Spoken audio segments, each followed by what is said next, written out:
Era el año 1961. El lugar, un pequeño pueblecito en las montañas cantábricas del norte de España, llamado San Sebastián de Garabandal. 300 personas vivían allí, al pie de la montaña, en unas 80 casas de piedra. Este pueblecito está totalmente aislado de los demás de la región y es muy primitivo. Las casas carecen de agua corriente y la única fuente de calor es una estufa en la cocina. Solo hay electricidad durante unas pocas horas de cada noche. Las comodidades del mundo moderno, como televisiones y coches, simplemente no existen aquí. De hecho, no hay ni un solo motor en todo el pueblo. La gente se las arregla para ganarse la vida con la ganadería, teniendo que caminar horas hasta llegar a los pastizales en lo alto de las montañas. Toda la familia participa en el trabajo, que consiste principalmente en recoger la hierba que luego se utiliza como alimento para los animales durante los crudos meses de invierno. Aunque Garabandal es el pueblo más pobre de la región, es también el más religioso. Todos los días, una de las mujeres del pueblo va por las calles haciendo sonar una campana para recordar a los habitantes rezar por los difuntos. Todas las noches, la gente se reúne en la pequeña iglesia para rezar el rosario y las letanías de la Santísima Virgen María. Los fines de semana, el párroco de Cosío hace el difícil viaje a caballo hasta Garabandal para celebrar la Santa Misa y oír las confesiones. Este era Garabandal en 1961. Era tan solo una sencilla población cantábrica que había permanecido sin cambios durante décadas, tal vez siglos.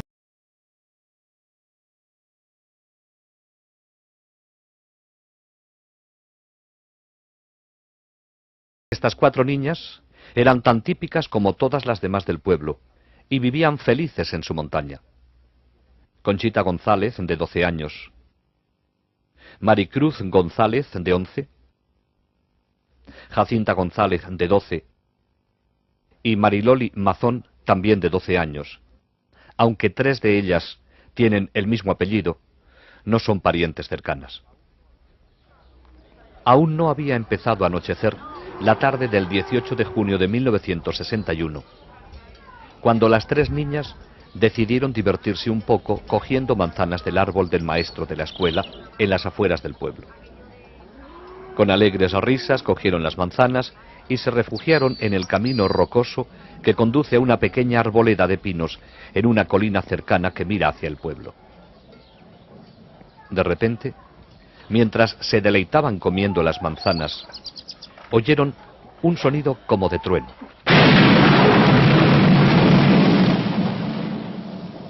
Comenzaron entonces a sentirse mal por haberlas cogido sin permiso.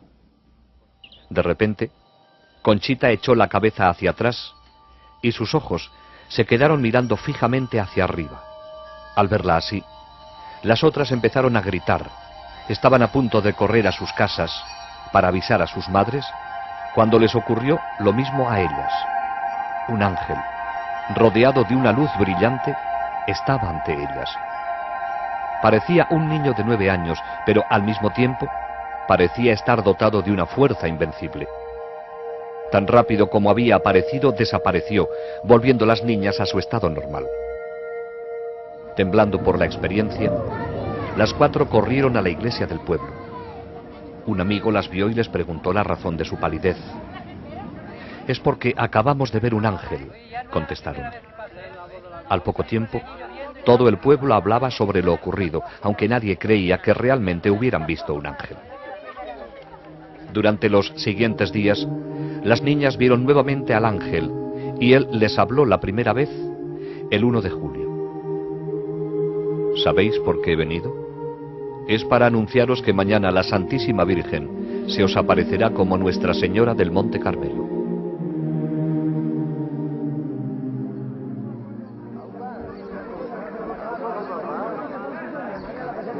Para entonces, la noticia de las apariciones se había extendido a los distritos vecinos y el día 2 de julio una gran multitud esperaba la aparición de la Virgen María. Alrededor de las 6 de la tarde, las niñas se encontraban en el lugar acostumbrado de las apariciones cuando cayeron repentinamente de rodillas sobre las piedras.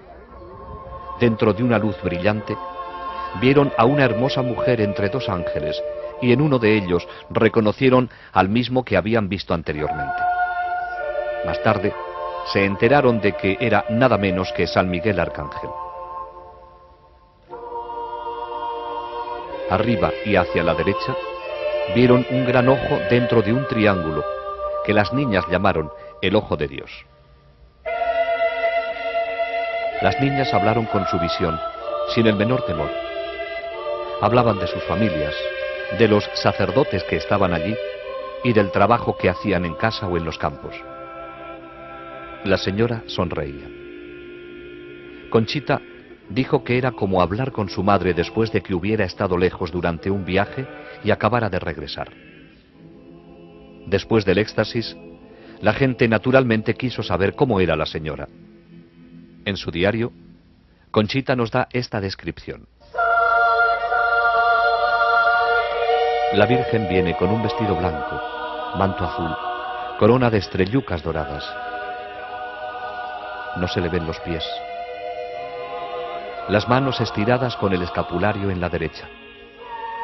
El escapulario es marrón.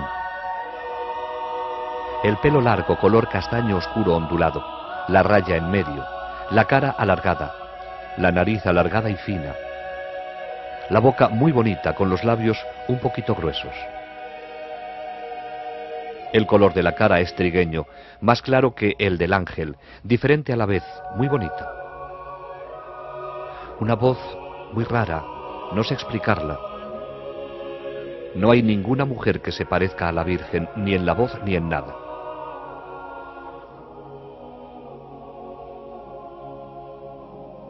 Pero existía un propósito detrás de estas apariciones de la Santísima Virgen.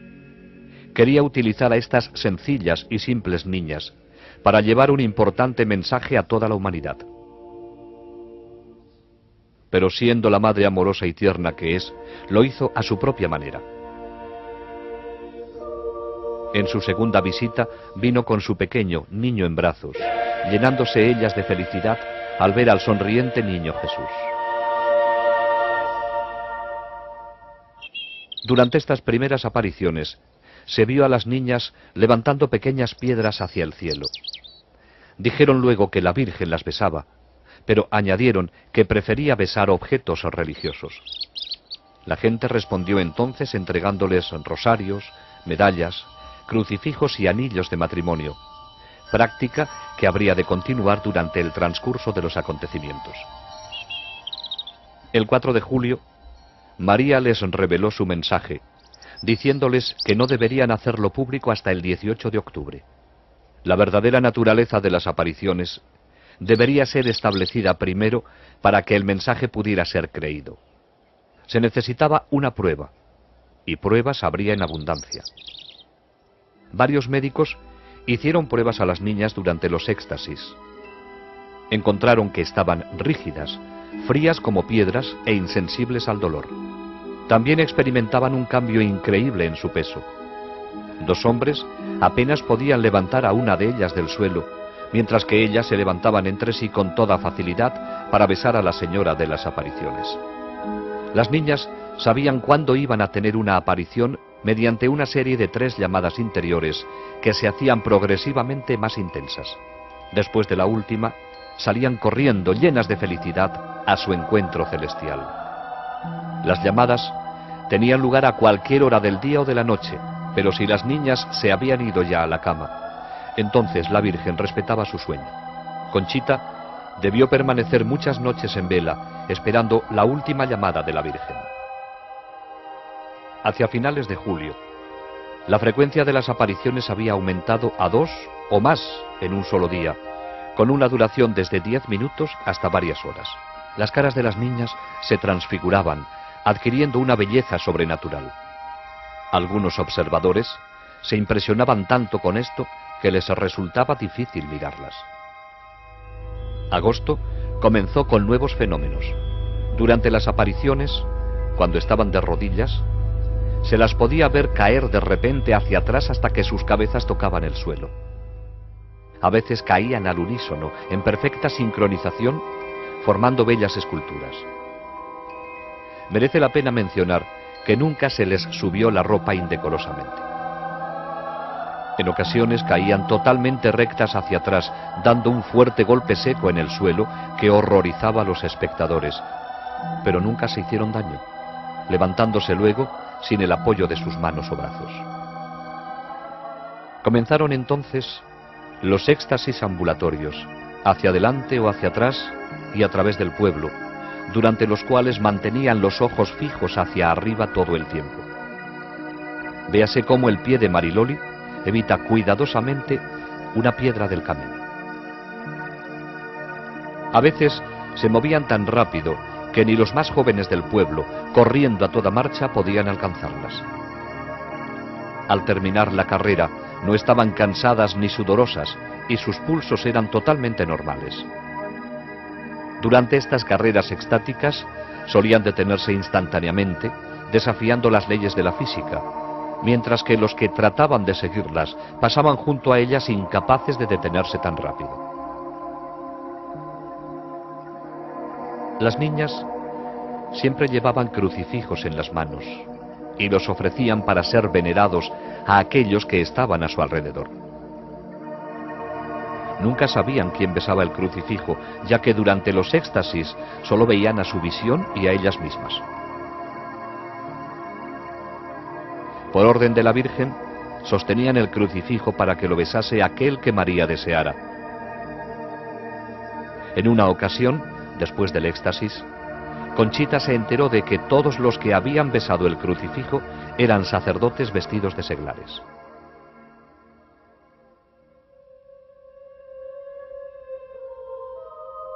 Entre los muchos sacerdotes que subieron a Garabandal a estudiar los acontecimientos había un sacerdote jesuita, el padre Luis Andreu. Era un joven brillante profesor de teología con la reputación de ser también un santo. El padre Andreu estuvo muy escéptico durante su primera visita, pero después de estudiar muy de cerca a las niñas en éxtasis, se dio cuenta de que algo muy serio estaba ocurriendo allí. El 8 de agosto de 1961, el padre Andreu hizo otra visita al pueblo. Esa noche estaba entre la multitud de gente en Los Pinos, donde las visiones tenían lugar frecuentemente. De repente, su cara se puso tensa. Gruesas gotas de sudor se formaron sobre su frente y exclamó: ¡Milagro! ¡Milagro! ¡Milagro! ¡Milagro! A la mañana siguiente, en el camino a casa con unos amigos, dijo: «¿Qué regalo me ha dado la Virgen? Qué afortunados somos de tener una madre como ella en el cielo. Este es el día más feliz de mi vida». Profirió entonces un leve sonido como de tos e inclinó la cabeza. El padre Andreu había muerto. Durante una visión posterior, la Santísima Virgen dijo a las niñas que el 8 de agosto el padre Andreu no solo la había visto a ella, sino también a una visión de lo que será el gran milagro. Uno de los lugares que las niñas visitaban más frecuentemente durante los éxtasis era la iglesia del pueblo, donde entraban para orar ante el sagrario. Esto desafortunadamente traía problemas. La multitud que las seguía creaba tal desorden que finalmente tuvo que ser impartida una prohibición y se cerraron las puertas de la iglesia. En lo sucesivo, las visitas de las niñas las condujeron solo hasta las puertas cerradas. Como ejemplo de obediencia al obispo, María no las condujo nunca más al interior de la iglesia. A comienzos de octubre de 1961, los éxtasis de las 4 niñas tenían a todos perplejos. Una vez que entraban en éxtasis, nada podía sacarlas de él. Se las podía pinchar con alfileres, podían ser quemadas con cerillas y se les podía echar arena a los ojos sin que nada tuviera efecto alguno.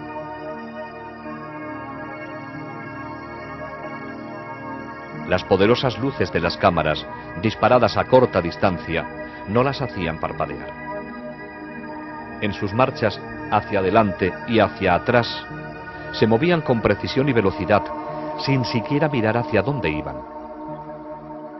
Eran especialmente impresionantes sus descensos nocturnos hacia atrás, desde los pinos hasta el pueblo, a velocidades increíbles.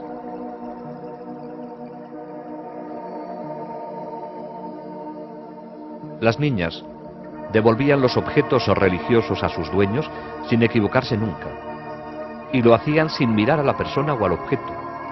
Estos objetos eran generalmente apilados sobre una mesa en casa de una de ellas, cuando no estaban allí. En ocasiones, los rosarios y las medallas con cadena se enredaban. Pero esto no era problema. La niña en éxtasis cogía los objetos de la mesa y los levantaba hacia la aparición, separándolos luego con toda facilidad en sus manos. Entonces tomaba el objeto recién besado por María y, con los ojos fijos en la visión todo el tiempo, pasaba a través de la multitud hasta encontrar a su dueño. Era una experiencia conmovedora para la persona que se le entregara su rosario, medalla o anillo de matrimonio de esa forma misteriosa. Muchos lloraban, algunos se desmayaban.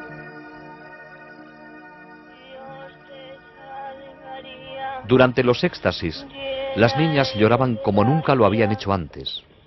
Oigamos una grabación original de dos niñas rezando el Ave María, mientras contemplaban a aquella persona a quien está dedicada esta antigua oración. Y bendito es el fruto de tu vientre, Jesús. Santa María, Madre de Dios, ruega por nosotros pecadores, ahora y en la hora de nuestra muerte. Amén. Cantaban himnos que no habían aprendido, y con la ayuda de María componían canciones bellísimas. Oh Virgencita del Carmen, cuánto gusto nos has dado con aparecerte a nos con tu niño tan salado.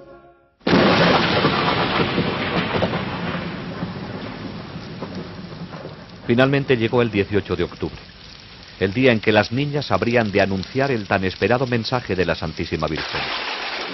Era un día de apariencia apocalíptica, con rayos y truenos, lluvia y frío. No obstante, cientos de personas hicieron el sacrificio de estar allí en ese día tan importante. El tiempo pasó y muchos se fueron. Finalmente, el mensaje fue leído en voz alta en los pinos, a la multitud que aún permanecía allí. Hay que hacer muchos sacrificios, mucha penitencia, visitar al Santísimo. Pero antes tenemos que ser muy buenos.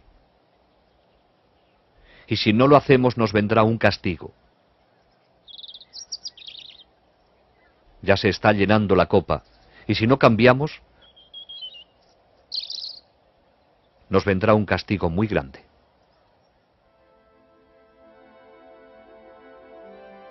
Muchos se alejaron decepcionados, habiendo esperado algo más.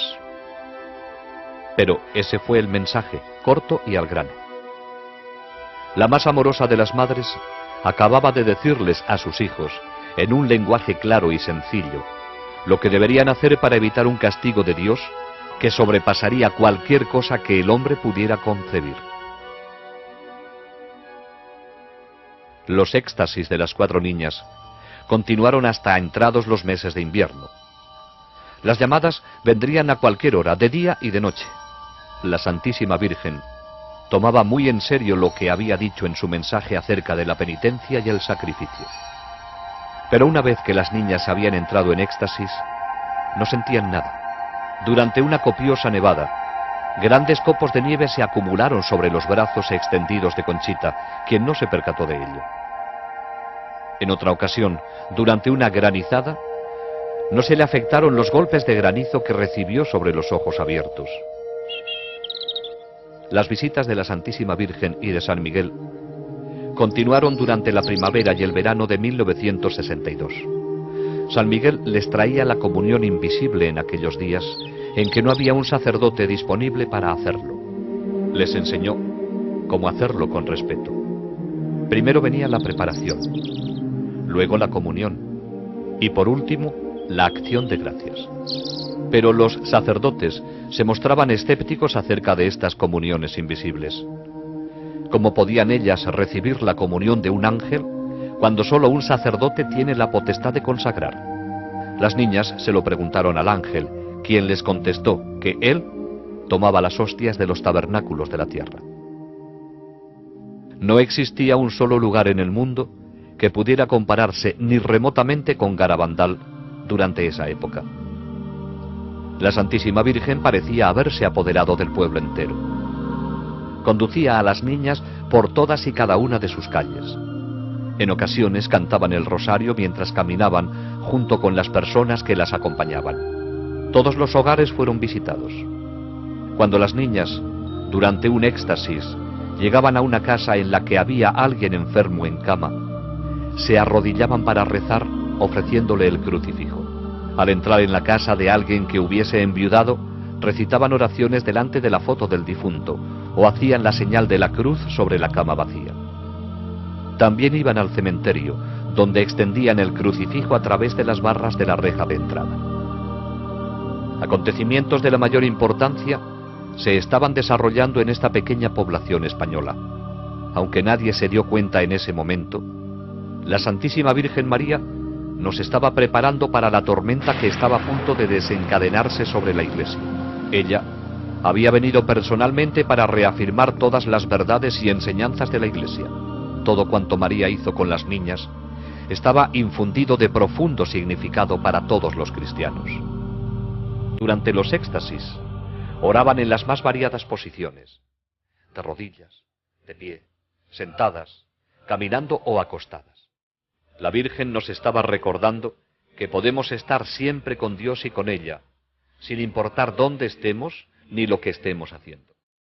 Nuestro Señor y nuestra Madre del Cielo quieren formar parte de todo cuanto hacemos, tanto si estamos en casa, en nuestro trabajo o conduciendo un coche. Cuando los taxis que traían a la gente a Garabandal aparcaban en el pueblo, las niñas en éxtasis se acercaban y trazaban la señal de la cruz sobre el parabrisas con los crucifijos. Nada era insignificante para la Virgen. Se interesa hasta por nuestras vacas, dijo una vez Mariloli después de un éxtasis. María nos enseñó a través de las niñas cómo debemos actuar con nuestros vecinos. Si una de las niñas perdía un zapato durante las caminatas por el escabroso terreno, la Virgen le pedía a otra que se lo pusiese. A veces las niñas se separaban mientras iban en éxtasis por el pueblo. Al encontrarse de nuevo en otro lugar, se abrazaban todavía en éxtasis. Siempre que caminaban juntas en éxtasis, lo hacían tomadas de la mano o del brazo.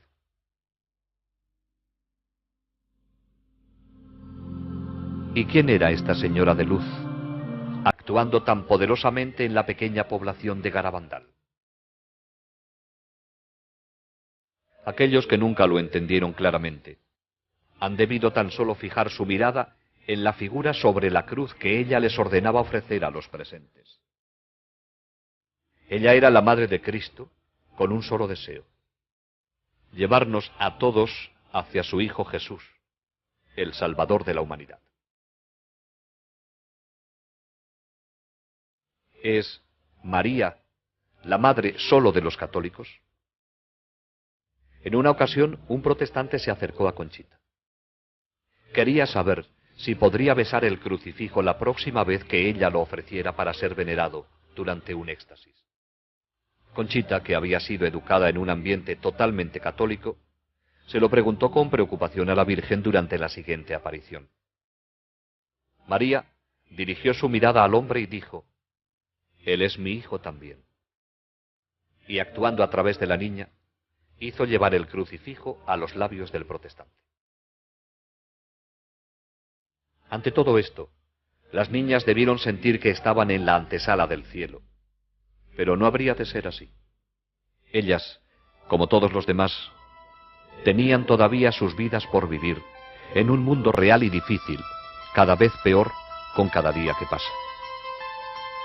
El 19 y 20 de junio de 1962 fueron 2 días que difícilmente podrán ser olvidados en los anales de Garabandal. Durante un éxtasis se oyó gritar de terror a las niñas. Se había levantado el velo, permitiéndoseles dar una mirada a los acontecimientos del futuro. Vieron confusión por todas partes y a la Iglesia perseguida en un mundo dominado por el comunismo. En el momento en que las cosas eran peores, se les dijo que Dios enviará un aviso sobrenatural que será sentido por todas las personas de la tierra. Entonces, a pesar de hallarse en la presencia de la Santísima Virgen, se sintieron sobrecogidas de terror al ver escenas del futuro castigo que será enviado por Dios si el mundo no cambia después del aviso y el milagro. A pesar de que, a petición de la Santísima Virgen, las personas que estaban allí, casi todo el pueblo, habían permanecido a alguna distancia de las niñas, se sintieron tan sobrecogidos por los gritos y las expresiones de las niñas que al día siguiente el pueblo entero confesó y comulgó.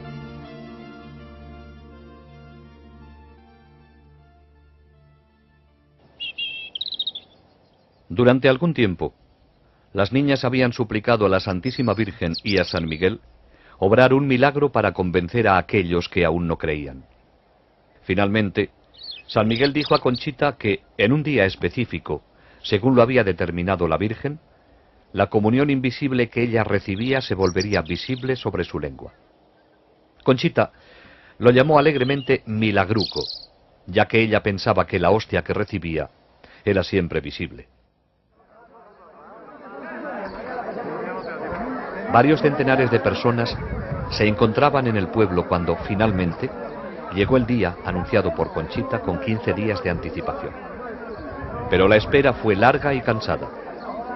Muchos se descorazonaron y se fueron. Entonces, alrededor de la 1:30 de la madrugada del 19 de julio, Conchita salió de su casa en éxtasis, dio la vuelta a la esquina y, con la multitud apretándose contra ella, cayó de rodillas en una calle vecina. Conchita sacó entonces la lengua. Aquellos que estaban a poca distancia de ella afirman que estaba vacía. De repente, más rápido de lo que puede detectar el ojo humano, una hostia blanca y brillante se materializó sobre la lengua de la niña. Un hombre de negocios de Barcelona, con una cámara de cine prestada y sin más iluminación que la que le prestaba una linterna de pilas, rodó algunas escenas mostrando la hostia sobre su lengua. Era este un milagro anunciado con anterioridad y registrado en una película que servía de prueba de la autenticidad de los acontecimientos de Garabandal. En octubre de 1962, a 1400 kilómetros de Garabandal, comenzaba a desarrollarse otro suceso de profundas repercusiones dentro de la Iglesia, sin precedente en tiempos modernos. El Papa Juan XXIII había dado comienzo al Concilio Vaticano II. Surgió entonces la pregunta natural: ¿existía alguna relación entre este acontecimiento eclesiástico monumental y los maravillosos hechos que estaban ocurriendo en un pueblecito del norte de España? La respuesta es un contundente sí, aunque el completo significado de esta relación solo podrá ser comprendido en el futuro. Durante un éxtasis se oyó a Conchita repetir las palabras de la Virgen: el concilio será el más grande de todos, será un éxito. A lo que respondió Conchita: qué bien, así te conocerán mejor y estarás más contenta. Hacia enero de 1963, Mariloli, Jacinta y Maricruz habían cesado de tener apariciones. Solo Conchita continuaba teniéndolas, aunque eran cada vez menos frecuentes. Sin embargo, por esta época, Conchita y Mariloli comenzaron a tener locuciones internas. Una locución es una voz interior que no va acompañada de una visión externa. En 1947, Joe Lo Mangino Perdió el sentido de la vista y el olfato en un absurdo accidente que le cercenó los nervios olfativo y óptico.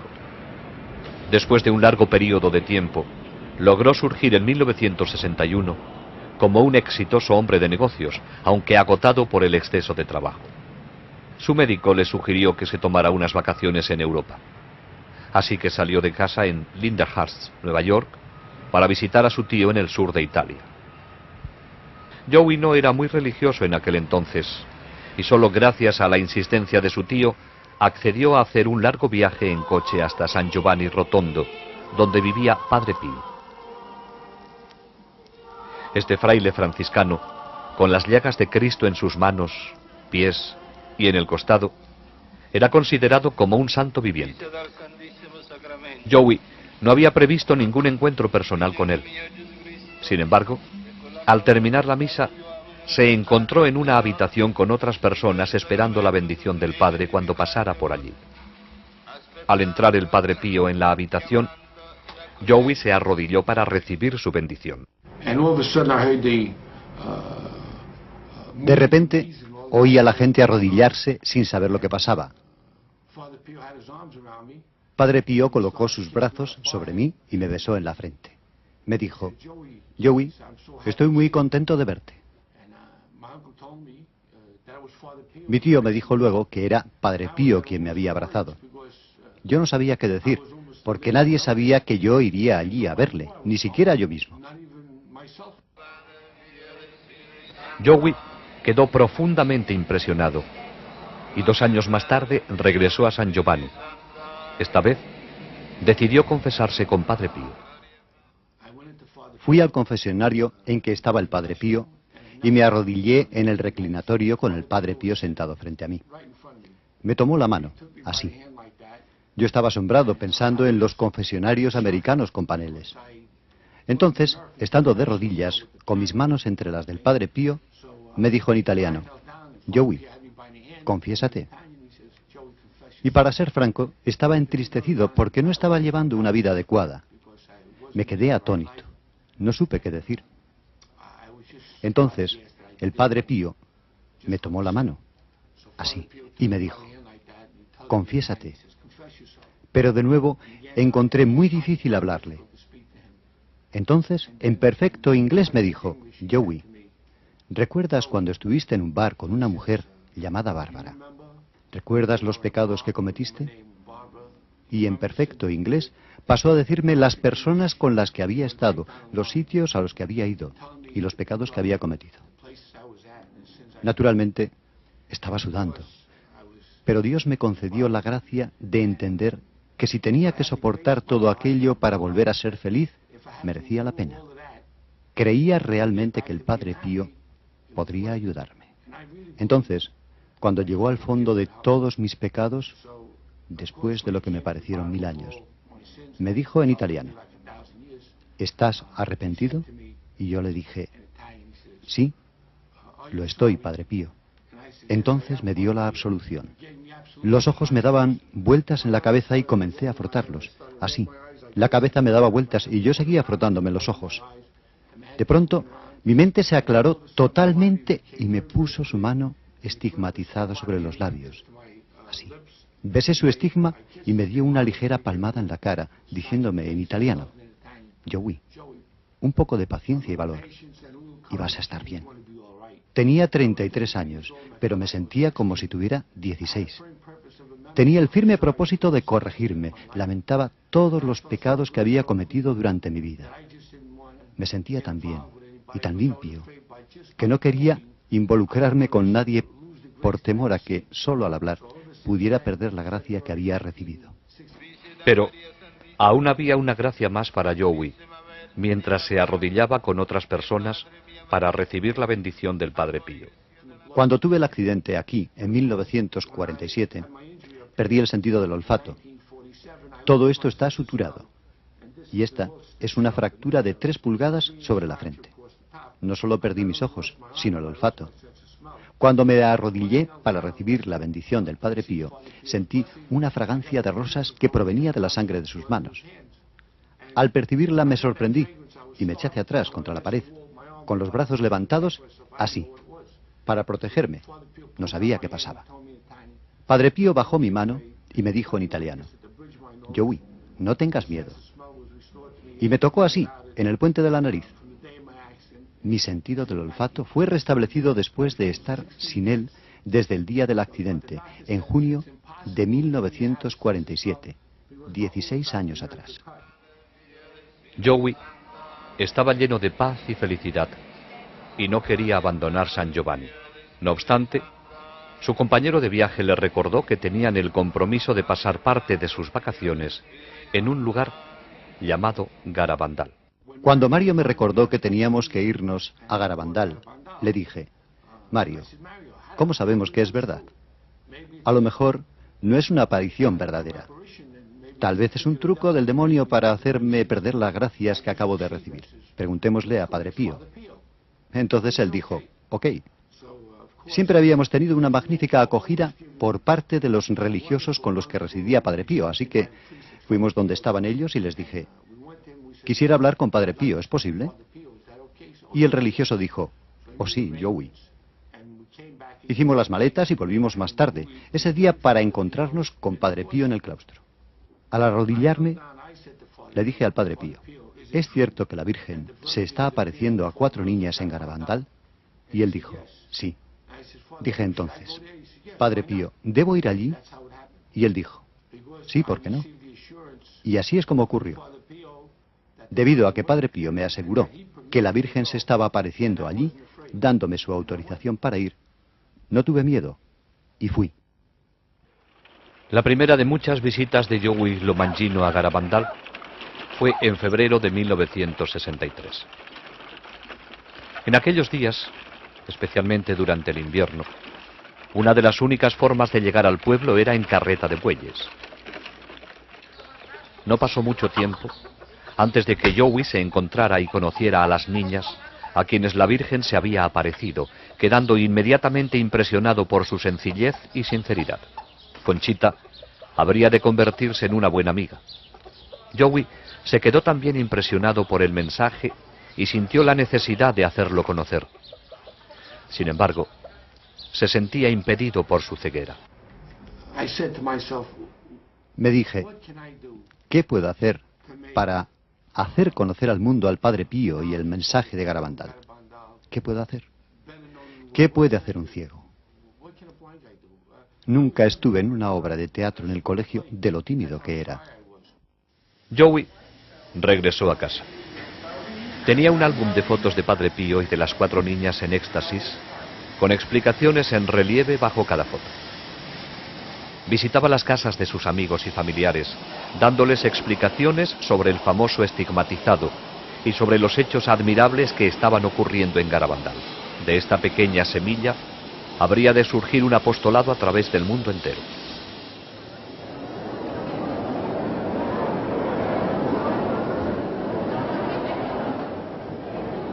A comienzos de junio de 1963, Conchita asombró a todos con la profecía de que, después del Papa Juan XXIII, habría solo 3 papas más, y que entonces vendría el fin de los tiempos, aunque no el fin del mundo. El 19 de marzo de 1964, día de la fiesta de San José, Conchita tuvo una locución en Los Pinos durante la cual la Virgen le dijo que el día del gran milagro, Joey Lomangino recuperaría la vista para siempre. El 18 de julio de 1964, Conchita tuvo otra locución, en la cual le fue dicho que al día siguiente del gran milagro, el cuerpo del padre Luis Andreu sería encontrado incorrupto en su tumba. Enero de 1965. Comenzó para Conchita con un éxtasis de 2 horas en Los Pinos, durante el cual la Virgen le reveló la naturaleza del aviso que será enviado por Dios para purificar al mundo en anticipación al gran milagro que le seguiría. También le dijo que, debido a que el mundo no había respondido a su primer mensaje, por intercesión de San Miguel, daría un segundo y último mensaje el día 18 de junio de 1965. Miremos ahora Los grandes acontecimientos profetizados en Garabandal. Primero vendrá el aviso. Será visto en el cielo y luego sentido interiormente por todos en la tierra. Nadie escapará a él. En algún momento, en un futuro no muy distante, cuando el mundo se encuentre en medio del caos, todo se suspenderá. Durante ese momento, todos verán el mal que han hecho y el bien que han dejado de hacer. Será muy doloroso. La gente preferiría morir antes que soportarlo. Pero no causará daño físico. Si alguien muriese, sería solo como resultado del shock recibido. El aviso servirá de purificación para corregir la conciencia del mundo y prepararlo para el gran milagro. El milagro tendrá lugar en los 9 Pinos. Ocurrirá un jueves a las 8:30 de la noche, entre el 8 y el 16 de marzo, abril o mayo. Conchita conoce la fecha y la anunciará al mundo con 8 días de anticipación. Será el día de un mártir de la Eucaristía y coincidirá con un gran acontecimiento de la Iglesia. Todos aquellos que estén en el pueblo o sus alrededores lo verán. Los enfermos que estén presentes se curarán. Los pecadores se convertirán y los incrédulos creerán. Como resultado del milagro, Rusia se convertirá. Después del milagro, quedará una señal sobrenatural visible y permanente que perdurará hasta el final de los tiempos.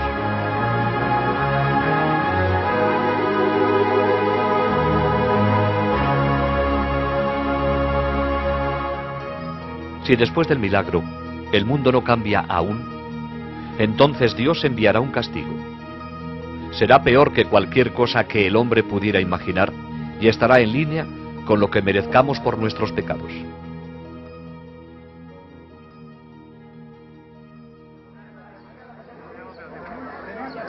El 18 de junio de 1965, miles de personas llenaron la pequeña población de Garabandal para presenciar el éxtasis de Conchita y oír el segundo y último mensaje de la Virgen. De nuevo tendrían que esperar. Ya tarde, siendo de noche, Conchita entró en éxtasis. Ofreció el crucifijo a 3 personas para que lo besaran. San Miguel le dio entonces el mensaje de la Santísima Virgen. Como no se ha cumplido y no se ha hecho conocer al mundo mi mensaje del 18 de octubre, os diré que este es el último. Antes, la copa se estaba llenando. Ahora está rebosando. Muchos cardenales, obispos y sacerdotes van por el camino de la perdición, y con ellos llevan a muchas más almas. A la Eucaristía cada vez se le da menos importancia. Debemos evitar la ira de Dios sobre nosotros con nuestros esfuerzos. Si le pedís perdón con vuestras almas sinceras, Él os perdonará. Yo, vuestra madre, por intercesión del Arcángel San Miguel, os quiero decir que os enmendéis. Ya estáis en los últimos avisos. Os quiero mucho y no quiero vuestra condenación. Pedidnos sinceramente y nosotros os lo daremos. Debéis sacrificaros más. Pensad en la pasión de Jesús.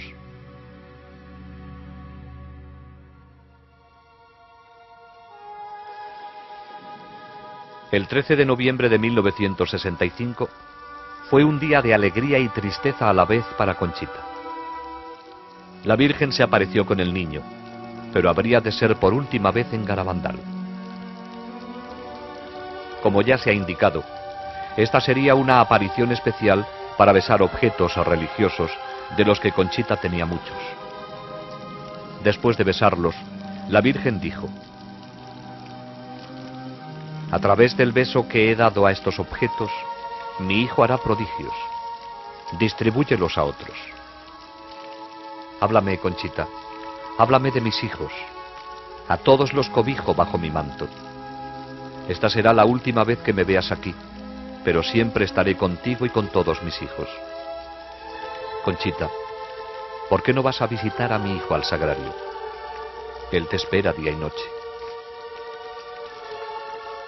Conchita le dijo, soy tan feliz cuando los veo. ¿Por qué no me llevas contigo al cielo ya? A lo cual ella respondió, ¿recuerdas lo que te dije el día de tu santo? Cuando te presentes ante Dios, tus manos deberán estar llenas de buenas obras, hechas para tus hermanos y para su gloria. En este momento, tus manos están vacías.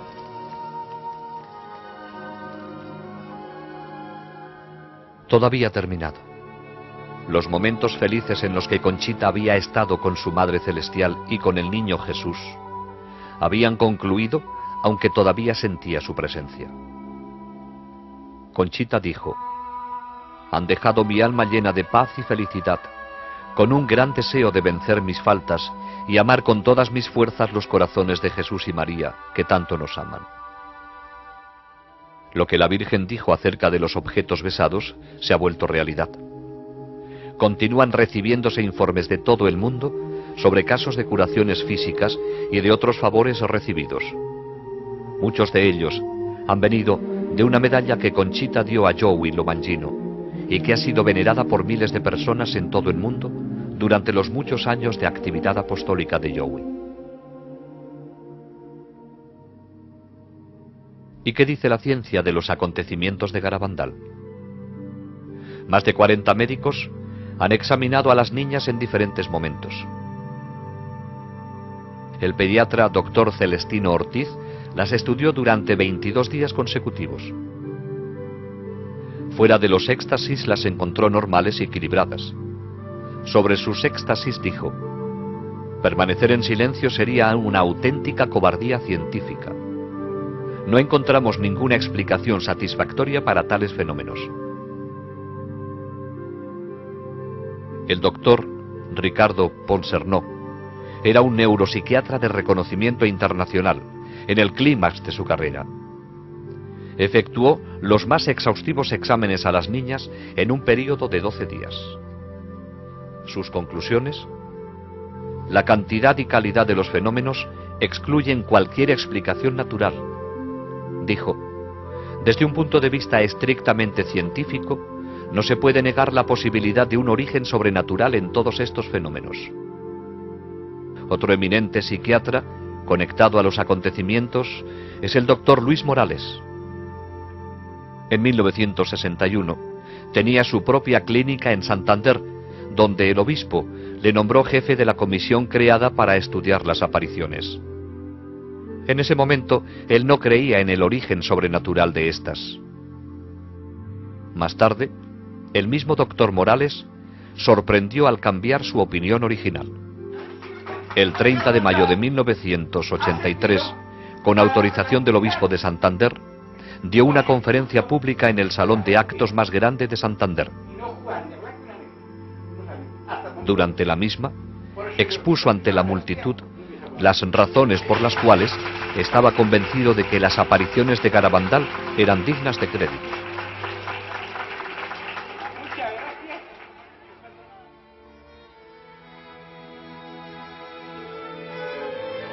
Desde los primeros días de las apariciones, las niñas quisieron ingresar en la vida religiosa. Sin embargo, esto no ocurriría. Durante su estancia en el colegio de las Carmelitas Misioneras en Pamplona, Conchita tuvo una locución de Jesús, durante la cual le dijo que no era su deseo que fuera religiosa, sino que debería permanecer en el mundo para hablar de María. Hoy día, las 4 videntes se han casado. Conchita, Jacinta y Mariloli se casaron con norteamericanos y viven en Estados Unidos. Maricruz permaneció en España y en 1971 se casó con Ignacio Caballero. Viven en Avilés y tienen 4 hijos. Conchita se casó en 1973 con Patrick Kina de Nueva York, donde viven con sus 4 hijos. Mariloli se casó en 1974 con Francis Lafleur, de Massachusetts. Tienen 3 hijos.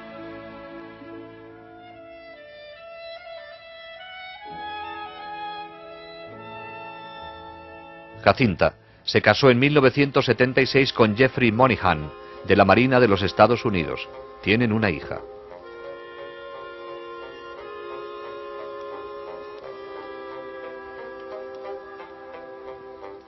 Joey Lomangino sorprendió a todos cuando se casó con Marilyn Luther, de Michigan, en 1977. Joey continúa su labor de apostolado en Nueva York como esposo y padre de 2 hijos, Joseph y John.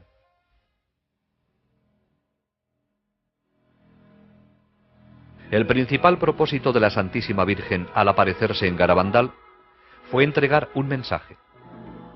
Pero además de este mensaje, hizo un énfasis tan especial en otros puntos que estos llevan mensajes implícitos en sí mismos. La especial importancia de la Santa Eucaristía fue resaltada con la comunión invisible que San Miguel daba a las niñas, y por el milagro de la hostia visible, al igual que por las muchas visitas al Santísimo Sacramento. Se pudo observar que, durante estas visitas, las niñas nunca dieron la espalda al sagrario, incluso saliendo de la iglesia caminaban hacia atrás. Durante todo el período de acontecimientos, la Virgen urgió constantemente a rezar por los sacerdotes. La Virgen escogió aparecerse bajo la advocación de Nuestra Señora del Monte Carmelo, estrechamente ligada al escapulario marrón. Habló de su importancia y lo llevó siempre en su brazo durante las apariciones. El escapulario es un signo de consagración a Nuestra Señora bendita. Aquellos que lo lleven con fe y devoción pueden estar seguros de su maternal protección durante los terribles días en que vivimos y en el momento de la muerte. El rosario fue algo muy importante dentro de los acontecimientos de Garabandal. María no les pedía a las niñas que lo recitaran durante las apariciones. Se lo ordenaba. Les enseñó primero los misterios y luego cómo decir las oraciones lentamente, pensando en lo que decían. Una vez que lo aprendieron, solo las acompañaba durante el Gloria. El significado de los sacramentales, como crucifijos, rosarios, medallas y anillos de matrimonio, fue subrayado por el deseo de la Virgen de besarlos, impartiendo a través de ellos gracias especiales de curación y conversión. El mensaje de Garabandal es la respuesta del cielo a la crisis de hoy. La decisión es nuestra ahora. El futuro de nuestra generación dependerá de cómo respondamos a él.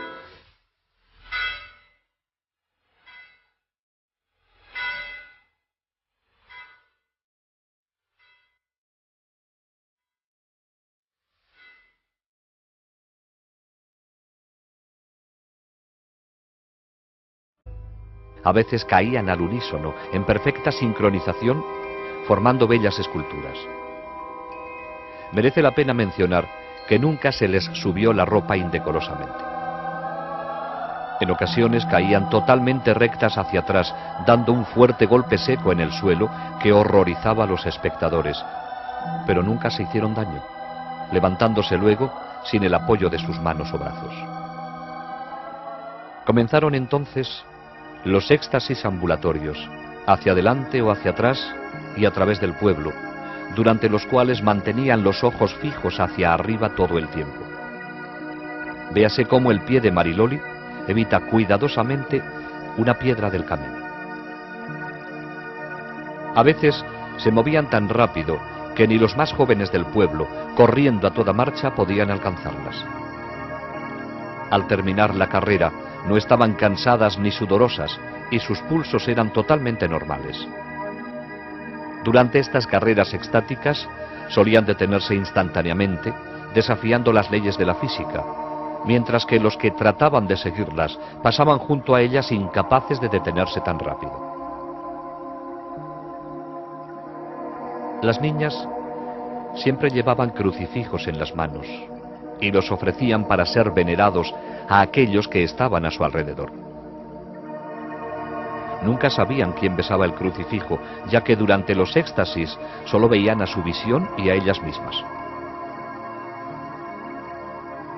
Por orden de la Virgen, sostenían el crucifijo para que lo besase aquel que María deseara. En una ocasión, después del éxtasis, Conchita se enteró de que todos los que habían besado el crucifijo eran sacerdotes vestidos de seglares.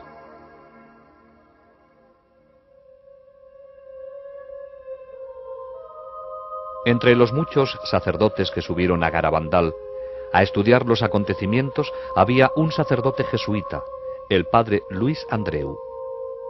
Era un joven brillante profesor de teología con la reputación de ser también un santo. El padre Andreu estuvo muy escéptico durante su primera visita, pero después de estudiar muy de cerca a las niñas en éxtasis, se dio cuenta de que algo muy serio estaba ocurriendo allí. El 8 de agosto de 1961, el padre Andreu a la humanidad. Pero siendo la madre amorosa y tierna que es, lo hizo a su propia manera. En su segunda visita vino con su pequeño niño en brazos, llenándose ellas de felicidad al ver al sonriente niño Jesús. Durante estas primeras apariciones, se vio a las niñas levantando pequeñas piedras hacia el cielo. Dijeron luego que la Virgen las besaba, pero añadieron que prefería besar objetos religiosos. La gente respondió entonces entregándoles rosarios, medallas, crucifijos y anillos de matrimonio, práctica que habría de continuar durante el transcurso de los acontecimientos. El 4 de julio, María les reveló su mensaje, diciéndoles que no deberían hacerlo público hasta el 18 de octubre. La verdadera naturaleza de las apariciones debería ser establecida primero para que el mensaje pudiera ser creído. Se necesitaba una prueba, y pruebas habría en abundancia. Varios médicos hicieron pruebas a las niñas durante los éxtasis. Encontraron que estaban rígidas, frías como piedras e insensibles al dolor. También experimentaban un cambio increíble en su peso.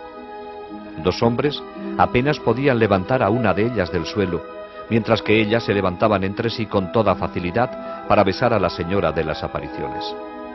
Las niñas sabían cuándo iban a tener una aparición mediante una serie de 3 llamadas interiores que se hacían progresivamente más intensas.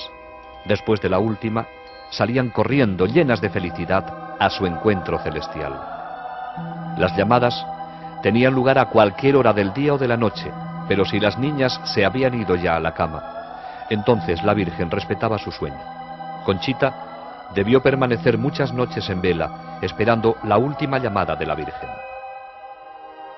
Hacia finales de julio, la frecuencia de las apariciones había aumentado a 2 o más en un solo día, con una duración desde 10 minutos hasta varias horas. Las caras de las niñas se transfiguraban, adquiriendo una belleza sobrenatural. Algunos observadores se impresionaban tanto con esto que les resultaba difícil mirarlas. Agosto comenzó con nuevos fenómenos. Durante las apariciones, cuando estaban de rodillas, se las podía ver caer de repente hacia atrás hasta que sus cabezas tocaban el suelo.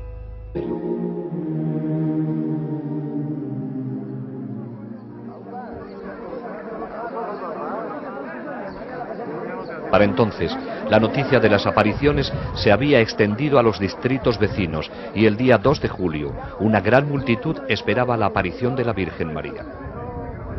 Alrededor de las 6 de la tarde, las niñas se encontraban en el lugar acostumbrado de las apariciones cuando cayeron repentinamente de rodillas sobre las piedras. Dentro de una luz brillante, vieron a una hermosa mujer entre 2 ángeles y en uno de ellos reconocieron al mismo que habían visto anteriormente. Más tarde, se enteraron de que era nada menos que San Miguel Arcángel. Arriba y hacia la derecha, vieron un gran ojo dentro de un triángulo, que las niñas llamaron el Ojo de Dios. Las niñas hablaron con su visión, sin el menor temor. Hablaban de sus familias, de los sacerdotes que estaban allí y del trabajo que hacían en casa o en los campos. La señora sonreía. Conchita dijo que era como hablar con su madre después de que hubiera estado lejos durante un viaje y acabara de regresar. Después del éxtasis, la gente naturalmente quiso saber cómo era la señora. En su diario, Conchita nos da esta descripción. La Virgen viene con un vestido blanco, manto azul, corona de estrellucas doradas. No se le ven los pies.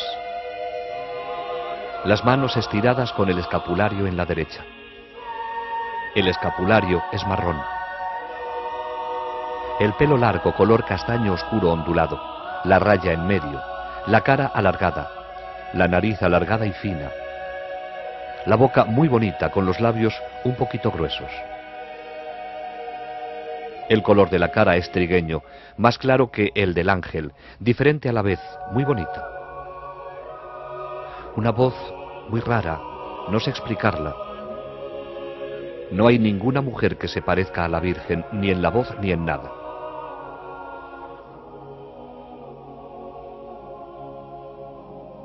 Pero existía un propósito detrás de estas apariciones de la Santísima Virgen. Quería utilizar a estas sencillas y simples niñas para llevar un importante mensaje a toda una sencilla población cantábrica que había permanecido sin cambios durante décadas, tal vez siglos.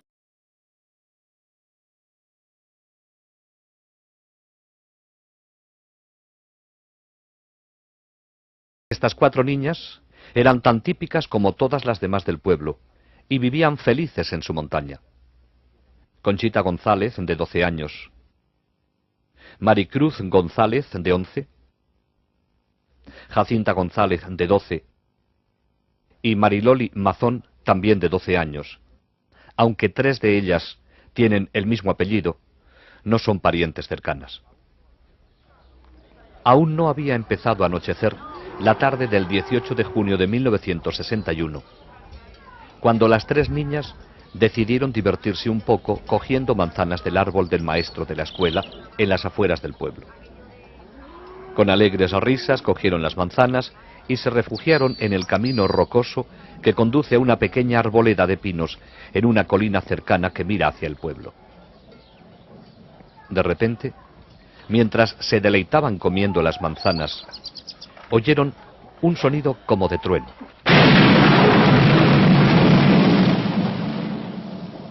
Comenzaron entonces a sentirse mal por haberlas cogido sin permiso. De repente, Conchita echó la cabeza hacia atrás y sus ojos se quedaron mirando fijamente hacia arriba. Al verla así, las otras empezaron a gritar. Estaban a punto de correr a sus casas para avisar a sus madres cuando les ocurrió lo mismo a ellas. Un ángel, rodeado de una luz brillante, estaba ante ellas. Parecía un niño de 9 años, pero al mismo tiempo parecía estar dotado de una fuerza invencible. Tan rápido como había aparecido, desapareció, volviendo las niñas a su estado normal. Temblando por la experiencia, las 4 corrieron a la iglesia del pueblo. Un amigo las vio y les preguntó la razón de su palidez. «Es porque acabamos de ver un ángel», contestaron. Al poco tiempo, todo el pueblo hablaba sobre lo ocurrido, aunque nadie creía que realmente hubieran visto un ángel. Durante los siguientes días, las niñas vieron nuevamente al ángel y él les habló la primera vez el 1 de julio.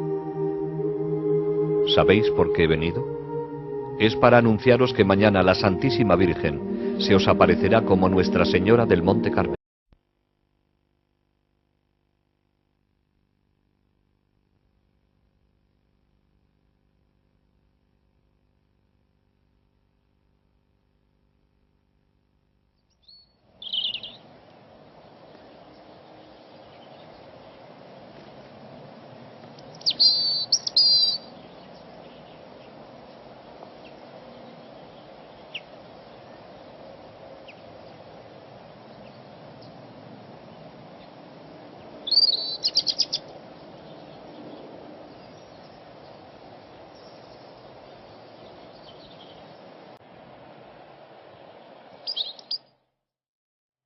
Era el año 1961. El lugar, un pequeño pueblecito en las montañas cantábricas del norte de España, llamado San Sebastián de Garabandal. 300 personas vivían allí, al pie de la montaña, en unas 80 casas de piedra. Este pueblecito está totalmente aislado de los demás de la región y es muy primitivo. Las casas carecen de agua corriente y la única fuente de calor es una estufa en la cocina. Solo hay electricidad durante unas pocas horas de cada noche. Las comodidades del mundo moderno, como televisiones y coches, simplemente no existen aquí. De hecho, no hay ni un solo motor en todo el pueblo. La gente se las arregla para ganarse la vida con la ganadería, teniendo que caminar a horas hasta llegar a los pastizales en lo alto de las montañas. Toda la familia participa en el trabajo, que consiste principalmente en recoger la hierba que luego se utiliza como alimento para los animales durante los crudos meses de invierno. Aunque Garabandal es el pueblo más pobre de la región, es también el más religioso. Todos los días, una de las mujeres del pueblo va por las calles haciendo sonar una campana para recordar a los habitantes rezar por los difuntos. Todas las noches, la gente se reúne en la pequeña iglesia para rezar el rosario y las letanías de la Santísima Virgen María. Los fines de semana, el párroco de Cosío hace el difícil viaje a caballo hasta Garabandal para celebrar la Santa Misa y oír las confesiones. Este era Garabandal en 1961. Era tan solo